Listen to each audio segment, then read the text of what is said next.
Peace and welcome. This is Stevon Cook. This is Cook on Quarantine. I'm here with my spiritual leader and guide, Pastor Mike. How you doing, sir?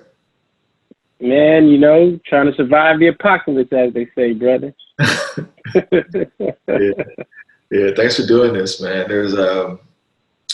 So you are the lead pastor of the Way Christian Center in Berkeley, native of San Francisco. I want to do a little bit about your story, and I also want to cover a variety of political topics. One of the reasons why I joined the Way was because of the amount of service and activism. It was like a membership that was as busy throughout the week and not just around on Sunday, And so, and you've always been unapologetic about, commenting on current events. But before we dive into that, what is the daily routine looking like while on quarantine? Like, what's going on for you?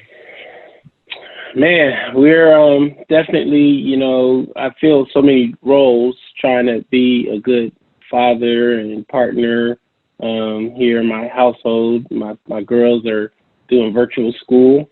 And so, on our fourth week of quarantine or sheltered in place, they now got their own routine. They wake up and they log on to virtual Zoom calls. And so, cook them breakfast, so just trying to do make sure the family's cool. And then I'm kind of on calls, man, all over the country. People are really catching hell, as you can imagine, Black communities in particular. Death is just visiting a lot of people that we know, we work with nationally, bishops of denominations, pastors, directly impacted people who are on the front line. So I feel a lot of calls trying to help organize, respond to that. Maybe we'll talk about this a little later, but we launched a Mask for the People campaign, which is now consumed probably all of my day, trying to get millions of masks, create our own supply chain to hand out across the country to some of the communities. So, doing that, and then, as the lead pastor of our church, just kind of helping to provide some guidance to how we provide ministry to the 300 or so plus folks in our congregation who are looking for help, support, spiritual nourishment, encouragement, community. So, the mornings come quick and the nights come quicker. It's a full day, but it's a deeply challenging season. But I'm thankful that we have some resources, both spiritual and all kinds, to be able to share and support. Yeah, I've been attending virtual church on YouTube. Yeah. Everybody gets bedside Baptist, so it's no judgment now. It's like you get in, you come on in when it fits you, and our watching and our giving is up. Interestingly enough, which has allowed us to do more charity. Like, we're not taking the increase in our giving as like to pad our savings. We're actually using the increase in giving to help buy lots of food and things like that. So yeah, virtual churches actually become a vibrant part of our congregational life right now. Mm-hmm. Yeah. I subscribe to the YouTube channel, and I appreciate I don't know how many people are actually in the building, but you bring it the same way. I'm like, oh, Mike is Yeah. Well, we only have we got our 2 or 3 ministers, we got 3 musicians, myself, and the guy in the sound room. So it's 8 of us. So I only kind of, I don't know. I think I'd be preaching to myself more than anybody else, but I feel like, if I can help keep the energy high, it may help others feel like, we're not as disconnected as it may seem. Mm-hmm. Yeah. Have you found any silver linings? What do you think about that phrase, silver linings? Yeah, I mean, I think it's certainly denoting this idea that even in challenges, there can be a bright side somewhere, right? It's just another way of expressing hope. I think that it's easy for us, as my brother says, to curse the darkness and not step into the light, and this whole challenge for us as a people, as a country, I mean, you just can't deny the death that it's ubiquitous. It's surrounding us. It's hanging over us. I think all of us now probably have a family member or a friend who's been sick or has passed from this time. So you just can't skirt over that, that's the dark cloud, and it's a real dark cloud. If there is a silver lining, a hope that you can pull from it, I think it is this sense that, number one, we as a community are learning how to support each other without having to work, these 9 to 5, jobs that literally suck the life out of us. Even if you're doing work you love to do, just a grind here in this kind of capitalistic society is just tough, So it has allowed us to be at home together and to just imagine what did it feel like maybe in times past to work in a less kind of go society. You get to spend all day with your kids if you have them, or with your partner, or with sometimes yourself. Which throughout history, all of this is just a part of the human experience. But it's also I've been able to see the charity and generosity of everyday people. It's just fascinating to see how people are extending themselves. Whether you're a frontline worker in the hospital, we have frontline workers on the streets in the neighborhoods, people still going out trying to interrupt gun violence, people serving our unhoused loved ones, people picking up trash and delivering food to kids because the schools have been canceled. Like, all of this is, at some point it's an act of charity, even if you're getting paid, because there's no greater value than your life. And so if you're willing to put your life on the line to help somebody else, to alleviate the suffering of others, that to me is the greatest act, I think, of a silver lining. And prayerfully, we can keep some of that going. We can remake our society, our social vision, and not just suck all the life and the energy out of people in order to keep the society going, but maybe we can all figure out how can we act out of more radical generosity, and that to me would be the silver lining. Yeah. I mean, I've been really amazed too. I was out at a food bank yesterday at one of our elementary schools, and seeing, everyone with their just like focused on the task. Like, let's get this done. There's a lot of good energy. Mm-hmm.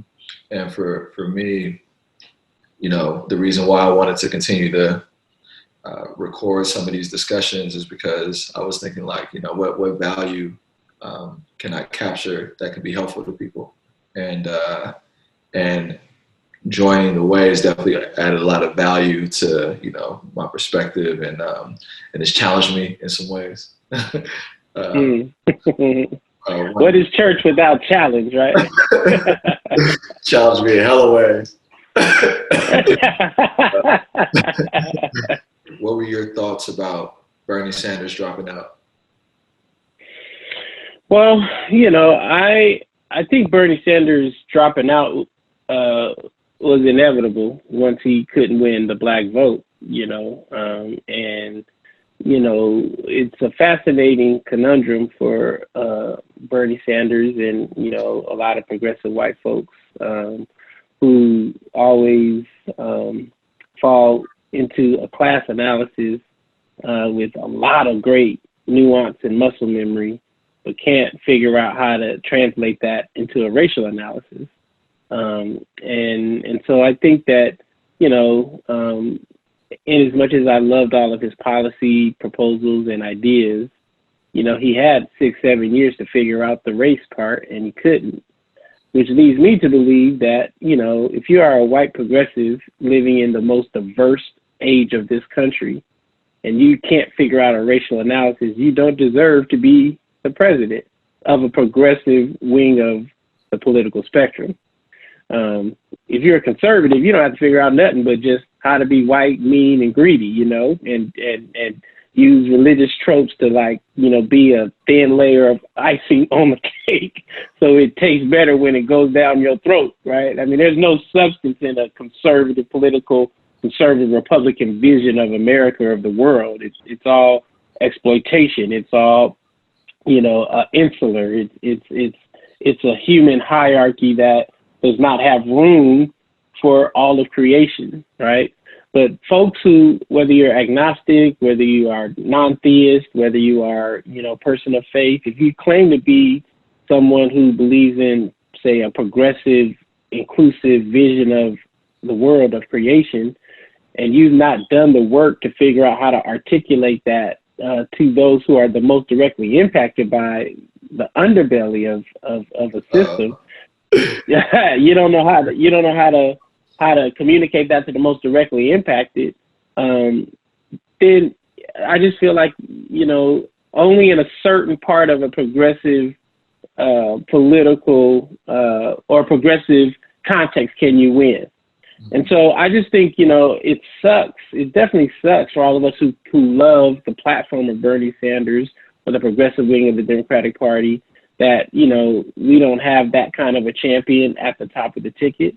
But, you know, him dropping out, I think now gives us more time to try to unite the many factions necessary and important distinctions of the Democratic Party electorate, right? Because, you know, the Democratic Party electorate is not the Democratic Party. You know, there are a lot of people who just fall into the electorate part because we know that, you know, in many cases you just have a two-party system and you just have to choose from the best options you have. But the party has to continue to figure out, how do we cultivate better candidates and make room for visions of America, of states, of cities that don't depend on a kind of centrist vision that just continues to maintain the status quo. So I hope Bernie Sanders, you know, stays committed to his role in this process. But it's time for other new young leaders who can actually do the race work to kind of blend it with a class analysis and an intergenerational analysis and a geographic, you know, level of competency, and unite all of these particular visions so we can move the country forward. I want you to address, if you wouldn't mind. So there's this thing about Biden's mental health, which is kind of picking up steam in the conversation. There's also this aspect of, you know, if someone wanted to argue who's more racist, Donald Trump or Joe Biden, or who sent more black people to jail, Donald Trump or Joe Biden. You know, I would think that that would be an argument that that there would be points on both sides. You know, like what would you say to? So what would you say to that part? Then I kind of want to go back into the Biden mental health thing, if he's well enough. Yeah, I mean, I'm not a Biden fan, but I think anyone who would attempt to compare Joe Biden to Donald Trump just doesn't sound very serious, you know. And I felt the same way about Hillary Clinton. You know, I'm definitely was not a Hillary Clinton fan by any stretch of imagination, but you know, Donald Trump is just a different monster, and I think we all have to learn to calibrate and be a lot less. I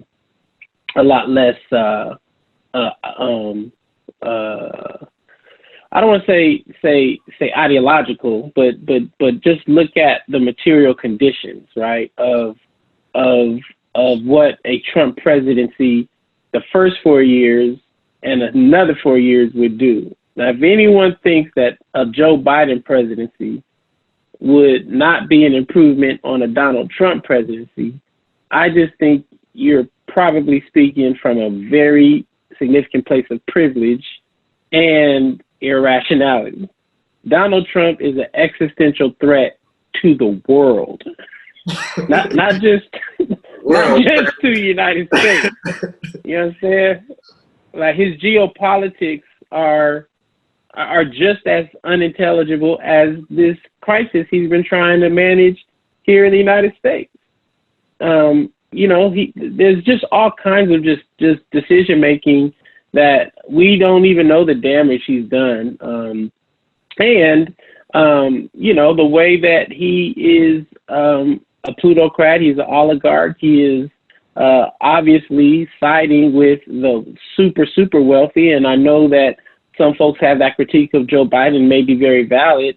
But I think the politics of Joe Biden as a neoliberal are very different from the politics of Donald Trump, who's a wannabe authoritarian dictator. And so we can't fall into the same trap that we accused Bernie Sanders of falling into, where he didn't have a racial analysis, but he had a class analysis. We can't fall into the same trap of being oversimplistic about the distinctions between these two. We have to appreciate that on the Supreme Court, the next president will pick likely Ginsburg's replacement. Hillary Clinton, if she was the president, would definitely not have picked the Republican appointee. What's the rapist guy that's on there, right? And the results of these kinds of decisions, they last a generation, right? And so I just think we have to grow and be mature and be pragmatic. The idealism of what it means to be young is the beauty of youth. But if you talk to elders who have lived through the worst of the American experiment, at least in our lifetime, we don't know what 2021, 22, 23 will look like in a post-corona age. And I think we want to have someone in office who we at least have the confidence that he will put people around him in his administration that believe in science, that hold some progressive commitments and tendencies, even if they may be more left-leaning or centrist than the president himself, right? And so, yeah, I just think that it's really important for us to clear our eyes a little bit. Not allow the disappointment of our ideal candidate not winning to make us confuse Biden presidency with a Trump presidency part 2. Can you imagine what a Trump presidency part 2 would look like now that he knows that there is no Republican counterbalance to his wickedness, evil, and mendacity? I don't think any of us want to try that again, right? And so it's always up to us as the people. I don't have to be excited about Joe Biden as a candidate to go vote for him. I just need to realize that if I don't vote for him, then I'm guaranteeing another 4 years of chaos. So if you love yourself and you love your grandmamas and your nanas and them who live in the South, they don't live in California, they don't live in New York, they don't live in Chicago, they don't live in these bastions of progressivism where you can, just move around and be on Twitter and Facebook. These folks live in Klan country still right now. You ought to vote for the candidate that will at least make sure that the Department of Justice and the Housing Department and the Health and Human Services Department, the federal arms of our democracy or of this country, can be extended to people who don't live in what Gavin Newsom says, the nation state of California, right? That's a privilege we have.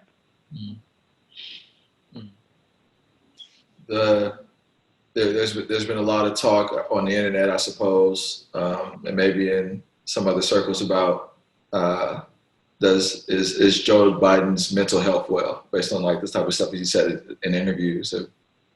Have you noticed that? Do you have concerns about that? Oh man, I feel like we watched Vice President Biden age right before our eyes. Not age in the sense of ageism, but just kind of he's kind of lost the step. I mean, there's no doubt about it. There's some moments where he looks like he just can't finish a sentence, and he forgets what he's talking about. But, I still think that a bad Joe Biden is better than the best that Donald Trump has shown us. See, I gotta believe we all gotta remember that this is not a monarchy. The president of the United States has a cabinet that enacts of political philosophy instead of commitment. And so as long as Joe Biden picks Stacey Abrams or Elizabeth Warren or Kamala Harris, a black woman, preferably, which is what he said he was going to do, I think. As long as he picks someone like that and then fills his cabinet out with all the competent people we know are out there, then Joe Biden pretty much can just come out and wave like the queen for all we care, right? As long as we got the people around him that can execute a political vision that make sure we have health care for everybody. And if it's not everybody, for as many people as we can. Make sure that we are able to steady the economy, but not make it an economy that is only about profiteering. Make sure we get the education department back on track. Make sure we get the housing departments back on track. You know, like you need department heads who aren't like tied and wedded to corporate interests and things like that. And so, you know, I know that some folks feel like, you know, Biden is just going to get in there and I don't know what kind of political, you know, leader they think Biden's going to be. But, you know, the idea that Biden would go into the presidency and reenact the 94 crime bill again is, I think, just quite a terrible political analysis, right? This is a different time. Criminal justice reform, thanks to the young people in Ferguson and in Baltimore and here in Oakland, like criminal justice reform is a plank of the Democratic Party. You can't even get through the front door if you ain't talking about criminal justice reform. You can't get through the front door now unless you're talking about figuring out how to increase health care. You can't get through the front door if you're not talking about how to decrease our foreign commitments with the military. So the party has changed, and all of the elected officials who are part of the party, they've had to move to the left. Now, they may not be all the way hanging out on the left diving board, getting ready to jump into the ocean, but I just think it's really, really important for us to remember what the president will do. The president will pick a cabinet, will pick judges, will be the kind of megaphone for a set of values and decisions that hopefully will correct or at least put back on track, you know, a government that has been, you know, just going off the rails. I mean, at the very least, we know that Biden won't be praising white supremacists. We know that Biden's not going to be out here like, you know, berating reporters and we, you know, it's just certain things we know that he's not going to do. Some say that's a low bar. Yes, it is. It is a low bar. But you know, think of the low bar as a step in a stairwell. Let's take that first step and let's try to get out of this nightmare and just go back to a bad dream, and then we'll go up from there. Campaigning right now isn't like you know, it's kind of it comes off kind of tasteless. Like I mean, you physically can't, right, because of all of the social distancing stuff, but trying to yada yada yada. But politicians are politicians, and so what I'm noticing with people who are it seems it's coming, maybe not they're doing it intentionally, but it's coming off like they're trying to leverage the crisis for their next political position, or maybe people they haven't said it themselves, and maybe this is the way you want to come off in a situation like this. But you know, how you respond showcases an attraction or a leadership that can be part of another conversation. I think it's probably also partially due to the fact that there is no excitement around a Democratic nominee, and so we have people like Newsom and Cuomo, you know, the governors of California and New York, that are they're being presented as these alternatives to Biden, and they're part of a national conversation now because of all of this dire situation that we're in. What have you taken, if anything, away from like their leadership emerging and how it's happening on the back of this thing that we're dealing with? Yeah, that's a great question. I mean, I think that every crisis, I mean, dare I say every day presents an opportunity for leaders to lead. If you're in a leadership position and you have influence and you have the responsibility to be a decider and to help chart the trajectory of people's lives, it certainly is not lost upon, I think, many of us that in a crisis, you want someone who has judgment, who has compassion, but also someone who's willing to make a big decision and take in the necessary information through all the filters and decide something that has a result that matches the highest possible good. I think that it's obvious that we have a vacuum of leadership at the federal level, and that vacuum of leadership has literally cost us lives. People have needlessly died, and that's sad, because even with the social distancing, we are seeing that it's not in the hundreds of thousands like we thought. But if we were to respond it maybe a month earlier, maybe 2 months earlier, maybe it'd be even half of what is expected. And those are real lives, right?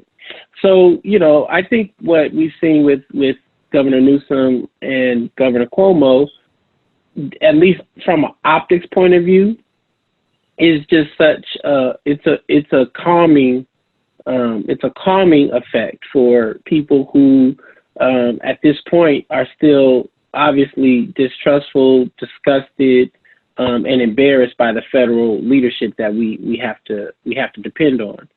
Donald Trump, Pence, all these guys. It's obvious. They're in over their heads so much. That it stopped being funny like after the first week. Then it's just terrifying, right? But you still see the blind spots, right, of some of these leaders, whether it's Newsom, whether it's Cuomo. You still see that you're only as good as your experiences and the people you surround yourself with.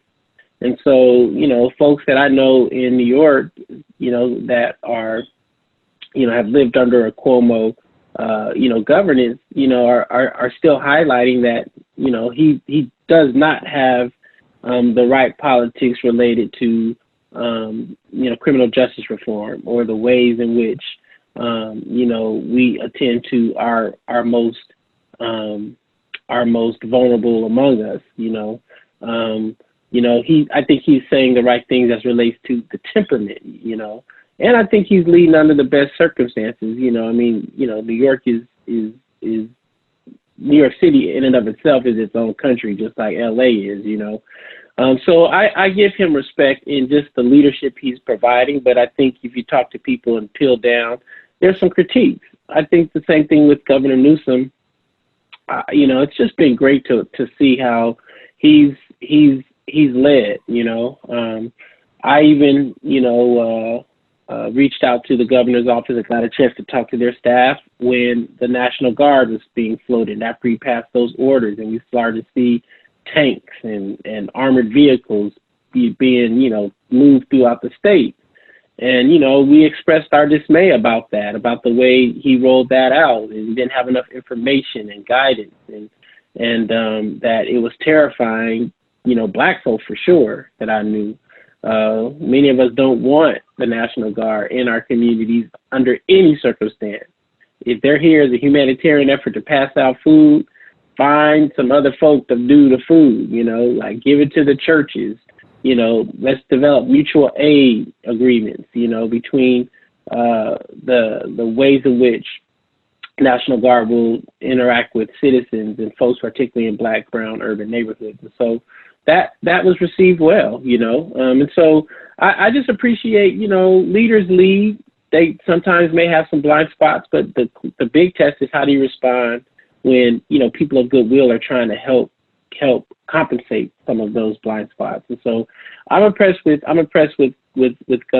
Governor Newsom's leadership. As a native San Franciscan, when I came back from Duke in 2005, that was the first time I heard him speak. It was at a Tavis Smiley State of Black America event. And I was looking at that brother. I said, man, that dude, whatever that it is, he's got it. He gonna be the president one day. And his career went through some winds and ups and downs, but he seems like he has a good grasp of what leadership in a public space looks like. And so I would not criticize leaders when they step up to lead in a crisis. I think that's what we all want. We want leaders leading, and we want them leading with courage, with conviction, with compassion, with clarity, with integrity. And I think we have different expressions of those kinds of qualities coming through in both the governors of New York and California, and we should all be grateful for that. Yeah, I wanted to kind of touch on some of the outreach that the Way does. Like at the start of this, I talked about, and obviously that has changed with COVID, but this isn't a congregation that is just there on Sunday, and so you know, and I know about some around your activism related to like the Black Lives Matter movement. What are some of like the major areas of focus, and how is the congregation activated around those things? Yeah, so you know, the Way is a Pentecostal holiness grounded congregation. A lot of people don't always know that because you know we don't have all these titles and stuff attached to our church. But our church flows out of a Pentecostal sensibility. It's my tradition. It's the tradition of my parents and a lot of us who have founded the church. And, you know, at the heart of Pentecostal Christianity, there's a fusion between both the body, the spirit, and the world. John Wesley, who is Wesley and the founder of Wesley and the Methodism, talked about there can be no personal holiness without social holiness, right? This idea that personal piety is not the purpose of Christian formation, that, you know, one's personal piety must bear itself out in a public space. And so the church that we've been blessed to steward, we're going on our 15th year, we started to pull together what we call the DNA of the Way. And there's kind of 4 things that really help identify our church. We say our church is home. It's a place where people can belong, where people can be seen, where people can know their names are constantly being called out. It's like the cheer song. Don't you want to go where everybody knows your name and you're always glad you came? You want to be where you can see. Your trouble's all the same. Don't you want to go where everybody knows your name, right? So, you know, home, we take that seriously. What does it mean for us to be a family-oriented space that is not over-identified by either our last name as relates to home or our social categories, right? Knowing that there's difference and knowing that, you know, so not everybody agrees on everything. But I often say you don't agree with yourself half the time on a lot of things, and you still have to learn to be at home with yourself. The second thing we talk about is because obviously it's a church, we are a congregation that takes spirituality very, very seriously, Christian spirituality very, very seriously. We are built around the life, the teachings, the mission, the model, the revelation of Jesus Christ in the world. We're unapologetic about that. We think that it gives us a broad range and spectrum of tools and lessons that are eternal, that can help us steward creation in a most just way. We talk about, we are a congregation that is serious about what we say de-churchification. And de-churchification is this sense that, you know, all of us have been a part of religion or church and have picked up and learned things that, you know, sometimes become an anchor or a weight more than a source of liberation. So what does it mean for us to de-churchify ourselves? For some of you who are not, you know, deeply spiritual or believe in church in an academic space, it may be called decolonize, right? Like, how do you pull away some of those parts of faith and religion that are accoutrements of white supremacy, human hierarchy, exploitation, capitalism, et cetera, et cetera, et cetera. And so all that sounds great to all of us who are like super liberal, progressive, et cetera. So we don't come out and say it like that necessarily, but we teach and preach in those kinds of ways, and we find that it does help folks feel liberated.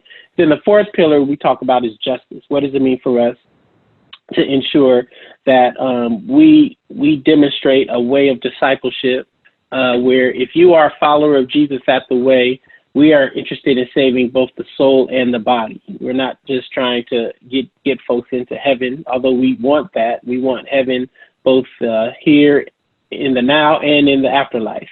And so because we know that people are catching so much hell in real life, then what does it mean for us to leave the four walls of our congregation?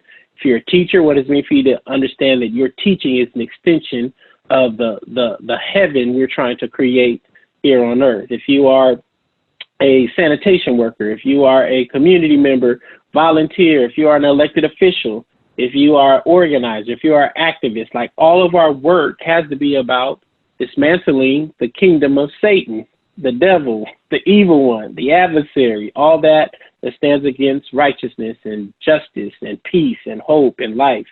So our congregation has been a fascinating, eclectic group of folks who have leaned into that vision.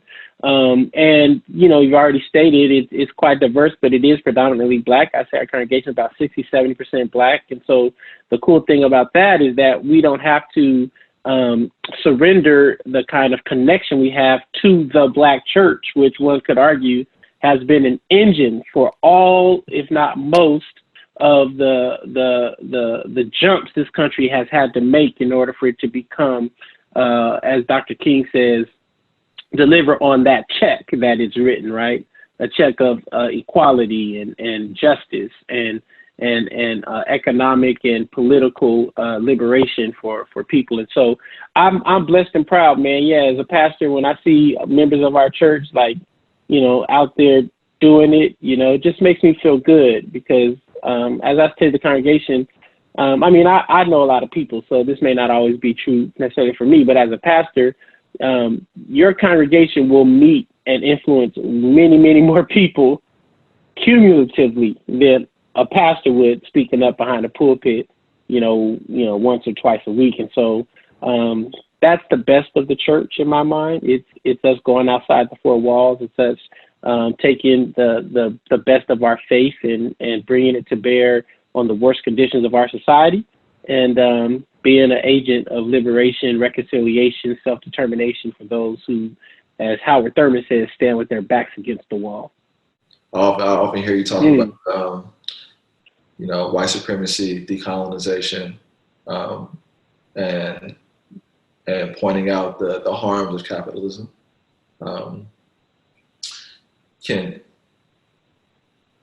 What are your reflections on it? Like, are you like anti-capitalist? Are you like, what are your views on? Yeah, well, I think I want to be an anti-capitalist, you know, I think that, am I anti-capitalist? I mean, you know, I think it's hard to say many of us are anti-capitalist because the economic structure we operate in, all of us, is capitalist.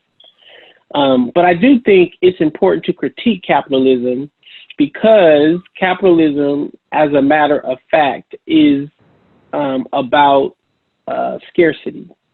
It is a system that depends on the haves and the have-nots. It creates merit-based awards and distinctions that are not necessarily grounded in the shared and common dignity of every single person. You know, and so Jesus was a socialist. I believe that, at least from his economic vision. Dr. Martin Luther King was a socialist. And so I think it's fascinating that, you know, the people who I revere as like my models for ministry and whatnot, they exhibited a way of being and engaging with both culture and systems that were radically not about haves or have-nots, but about you know, interdependence, a radical interdependence that did not create hierarchy, but hoped to dismantle it. So I think it's really important for us to keep pushing ourselves to imagine a vision of a society that does not require exploitation, that does not require the kind of inequities of both resources, health. I mean, this pandemic is laying bare all of the kinds of built-in deficiencies of capitalism. Now, you know, there are some folks whose model of, say, socialism, communism are only kind of associated with, like, the despots, right? The kind of political leaders that gave rise to, some atrocities, say in, Europe. But I just keep arguing to people, while folks that were critiquing the communists of Europe, black folk here were getting lynched and crushed. Latinos were getting, beaten, and Chinese Americans were being put in camps. And so, capitalism capitalism has been great for all people in America either. So we have to then, particularly on the other side of this coronavirus, I think, just reimagine a new world. I was talking with a dear friend of mine who is in Chicago, Otis Moss, and he was talking to me about Denmark and how Denmark literally, and I have to research this more, Denmark has literally put its country into a recession, taking this time to allow its country's economy to reboot itself so it can remake itself. It is using this moment to reimagine a way forward. And I think part of what all of us have to do is not try to hold on to the normal that actually has produced Black death, millions of unhoused loved ones, mainstream or large numbers of white Americans working 40, 50, 60 hours a week and still can't get their basic needs met. A wealth gap and a wealth vacuum to the top. That's the best of what we've been able to do with the economic system we've had. And so if anyone will claim that this is the best we can do, then I think you have a underused and deficient imagination. So capitalism, as a faith leader, someone who preaches and teaches the kingdom of God on earth as it is in heaven, who is always compelled by the biblical sacred text to see a new heaven and a new earth, I want to believe that capitalism is not heaven. And so if capitalism is not heaven, then what does it mean for us to push ourselves to imagine a new heaven and a new earth? There may be people in our congregation, folks like yourself or others, just by hearing these challenges, and they're economists, they're political leaders, they're educators. They may then go and they may be, struck with a bolt of lightning of innovation and spirit, and they may be the ones to help catalyze a new way of imagining. I don't believe as a faith leader I have the answer for what the economic system is going to look like, but I do believe I have a responsibility to help continue to sound the alarm. As Dr. King says, we need to be firemen. When you see a fire truck running through red lights, you understand that there's an emergency. And so we need to be, as faith leaders, as people of faith, the fire engines running through red lights, breaking some of these rules, because we're sounding an alarm that there is an emergency. And so Black Lives Matter work, all the stuff that we've been doing related to police, community relationships, equity stuff, criminal justice reform, addressing gun violence. We're doing it because we want to sound the alarm that this is not the best we can do. And for all of us who, feel like Donald Trump is the root of our problems, white supremacists are the root of our problems, conservatives, Republicans are the root of our problems, I just offer humbly, as a native and son of San Francisco, Donald Trump nor the Ku Klux Klan have yet, to our knowledge, been the leaders of the governments of the Bay Area. The Bay Area is ran by progressives and ran by people who claim to be the most liberal in the country. And yet Black people are displaced at a rate that gives you whiplash. Unhoused folks are seen as such a nuisance that folks would rather leave them outside to die than put them in buildings and apartments that are empty.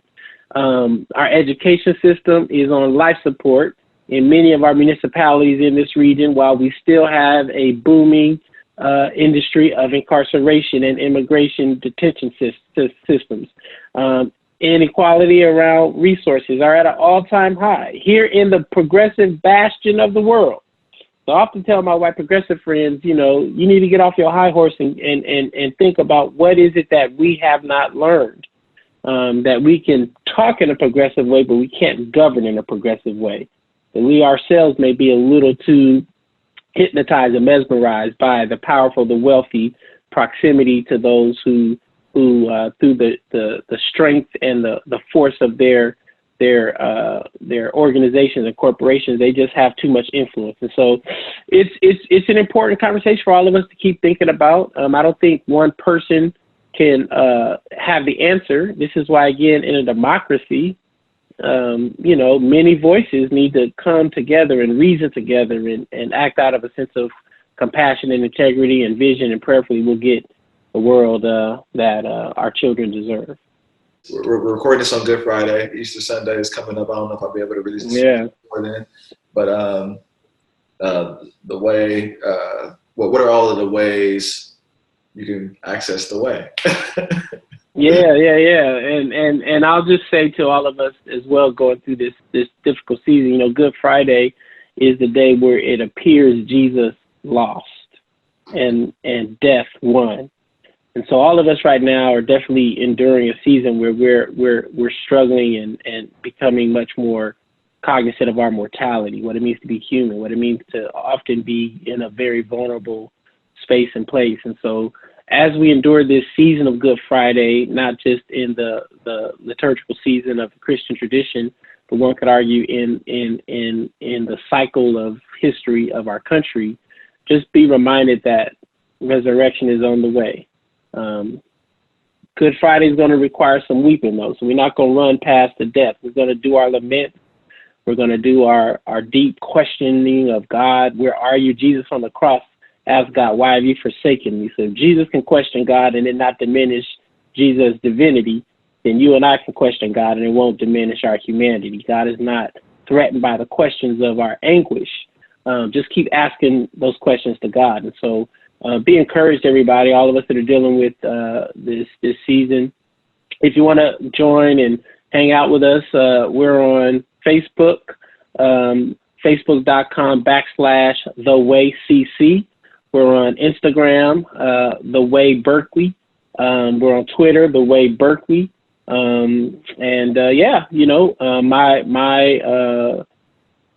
You can follow me on Twitter, Instagram, all that stuff, Pastor MYKMAC, Pastor Mike Mack. I used to tag Mike Mack on the buses when I was growing up in the Muni buses in San Francisco. So, I was trying to change it, but I go on Twitter to change it. I can't never find nothing that is as compelling. So, yeah, you can follow me and all of us on Twitter and come hang out with us. We're a good group of people. We have folk in our congregation who are on lots of different spectrums of the religious, spiritual, Christian tradition. But we're just trying to be human. We're trying to love God, love our neighbor, and serve the world. So thanks for having me, bro. And I endorse Stevan Cook. You the homie. You got a great heart. You've been formed and shaped in the right way, and you stay close to the people. So blessings in all your endeavor, man, and stay strong.